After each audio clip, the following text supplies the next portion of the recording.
I guess I want to start. I don't even know how far back I want to start, but I did a little bit of research. I saw 1973 KOD was brought to Halifax. That's right. And who was that brought here by? Peter Gamalakis. Okay, I couldn't pronounce the last name, so I'm Yeah, glad you did. yeah. He's a Greek immigrant. Okay. He came here. I just want to lift that up a bit. Sorry. Yeah, I'm not sure when he came, but he started. He was here before '73, obviously, and it's no secret that the gyro or gyro is a Greek delicacy, or I wouldn't know if to call it delicacy, but it's a Greek dish. Yeah. And he tried to hit a couple of restaurants before and tried to serve that. It wasn't taking off, and then he just made some changes basically to the two main components, the sauce and the meat. So going from the gyro, adding the beef, where gyro is usually lamb, or a blend, and then the sauce, which is typically on the gyro, is the tzatziki. So they created the Donair sauce, which is more of a sweet, tangy. Yeah. And that's when he perfected that at KOD, and in the same kitchen that we still run out of Quimper Road. So what do you mean he tried to hit a couple locations before? Like he tried the recipe a couple times before? Oh no, he had other restaurants. Oh, he had other restaurants. Yeah, oh, where okay. he served the gyros. Okay, yeah. And then he eventually he had Velos before, and then which Velos was still going around not too long ago.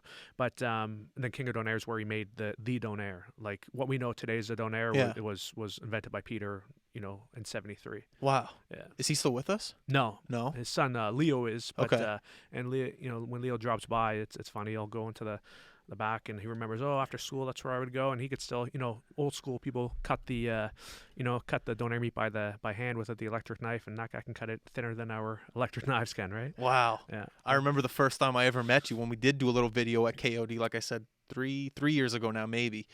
And I asked you the question. I said, well, what's the biggest difficulty for someone that's starting here as a new job? Like, what's the hardest thing for them to do? Is it to make the donair? Is it to make the pizza? And you said cutting the donair meat thinly. Yeah. You said that's a real skill, and it takes a real master to master that. For sure. So what do you think the key is to that when you're training someone? Just like I'm training Mark with the mics and stuff. What's your key to training cutting the donair? Just practice. I mean, just keep doing consistency. Yeah. Because even if you can have your blade set to a certain thinness, but then it's not just up down. You want to you try and keep half and half of a slice of meat. You don't want a fully cooked meat. You want half cooked, because we have a secondary cooking process. We have to put the meat on the grill afterwards on the griddle. Okay. So you don't want a full cut meat. You kind of want to go half cooked and half uncooked, but not really. Half less cooked. So you can dry it out? Like you can dry it, can sure. you? Yeah, if you let the rotisserie go, the whole day, it's just going to dry your meat out.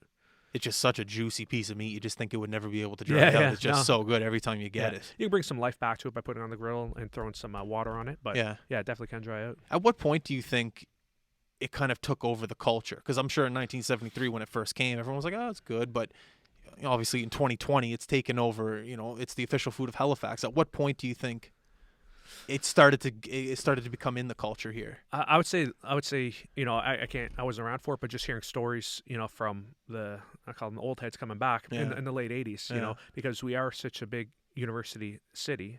Never thought of that. Yeah, it was all, because people, it's a drunk food. It's a drunk food, which it has that stigma, which is fine, and it still is delicious, when you're drinking. But it's blown up since that. It's all the students who would be out drinking late at night, come home, and want something to eat, or go down to Pizza Corner and have a donair, and then they go home and they go away. So they're coming back with whether they're taking their kids to St. Mary's or Dalhousie. So it's that sort of probably 50+ age that we're hearing stories about. So I think it's that. I would put it around the mid 80s to late 80s that, when all these students came, and then they go back to Ontario, they go back to out west or to the States and spread the word. And so I'd say, in my opinion, around the late 80s. And it's really cool how, the pop culture of it is starting to spread across Canada. Yeah. Because don't you have a couple stores out west now? For sure, yeah. And I would say that sort of the 80s would be like one spike, but then we had another spike too, sort of the social media era, which just like boomed it to another level. And yeah, right now we're 4 locations out west with a Calgary location open up in November. Wow. Yeah. Congrats, man. That's nice. Awesome. Yeah, we're pretty pumped. That's a big accomplishment. Yeah. I Yeah, it remember works out. back in the day, like it was like, oh, this is an official Donair meat. Oh, this is an official Donair sauce. But you guys were always the official of having the right meat, having the right sauce. So to have your establishment across Canada now, Yeah, no, it's a big deal. we're pretty pumped, and I've eaten Donairs all across the country, and I'm telling you, you'll get people, and I get it. They're like passionate about their backyard, their neighborhood Donair Yeah. shop. Oh, mine's the best, mine's the best, and I get that, but there's no comparison. No, there really isn't. No. And there's something about an advertisement from you that just gets me. I don't know what. I think it was the King of Donair video with Quake that he did. I don't know how many years ago now. Me and my roommate were watching it on YouTube, and within 20 minutes after watching that video, I was at your place getting a Donair. There's Yeah. something about a commercial, not even a commercial, just a picture of it on Instagram, a tweet about it on Twitter. Just something that captures you, and you're like, I need that. I don't know what it is. It's almost like McDonald's. How you see a McDonald's commercial, and you're like, I need a double quarter pounder. It's Yeah. the same effect with the Donair. I see it. I'm gonna go grab one. No, that's cool. And it's a fun food, right? And Yeah. I think there's a bit of mystery to Yeah. it as well. Yeah. And the fact that when you've had it, you know, like it's almost like your mind's like, these things should not go together so well. The sweet and cold sauce with spicy meat. Like, who thinks that it's, think of like putting icing on a steak. Like, that doesn't sound good. No. And not that those two things are the same, but our sauce is very sweet. There's no secret that there's sugar in it. Yeah. And then the meat is nice spiced beef. Yeah. And they taste delicious together. So It's unreal. yeah. It's a good little recipe you got. Yeah. So how did you get involved in the game? Like, were you born into it? How did you? Yeah. How did it come about? Born into it. I mean, Born into it? yeah. My father, he's a Lebanese immigrant, and they sort of, he's still to this day, he's hustling and grinding in the office, and ever since we're three brothers, ever since we could walk, he would take us to the stores and do what we could, whether it's balancing the floats or learning the codes, combinations on the safe, or when we get a bit older, working in the store behind the counter. So ever since we basically could walk, we go around with him and learn, and we obviously took some time off and went to school, and we did our own thing for a while. Like, I'm a lawyer by trade. My Alright. other brother's a lawyer as well. The other one's an engineer. But now we're all in the family business and working full time. Do you have any early memories of maybe post school going back to the Donair shop and just trying to cut something and maybe messing up? Like, if you're in the shop that early, you must have some memories. Oh yeah, I know my younger brother. He fell in the. We used to have like literally like a big garbage can Rubbermaid tub of sauce. That's how we used to make the Donair, the pizza sauce. Sorry, he fell into a bucket of pizza sauce at one point. That's a true story. It's pretty funny.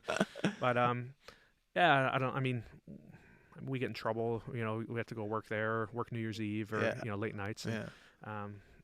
there's nothing that comes off the top of my head. Everything that, every time something gets brought up about an immigrant's work ethic and it's instilled by their father or their grandparents, you must have you obviously experienced that firsthand. Yeah. Talk about the work ethic. Talk about the dedication that goes into building an empire like you guys have. It's nonstop. I mean, it's crazy. Like I wish I had half the energy my father still has at this age, right? It's something that you come here with nothing, and so that's just this feed, and it's no. I mean, everyone knows the story of someone coming and being hungry.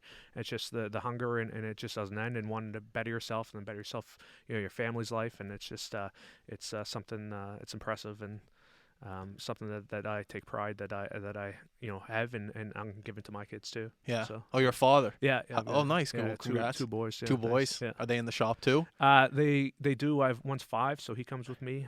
They both, ate their first bit of Donair meat before I'd say 2 years old. So No. got to get them early, right? That's awesome. Yeah.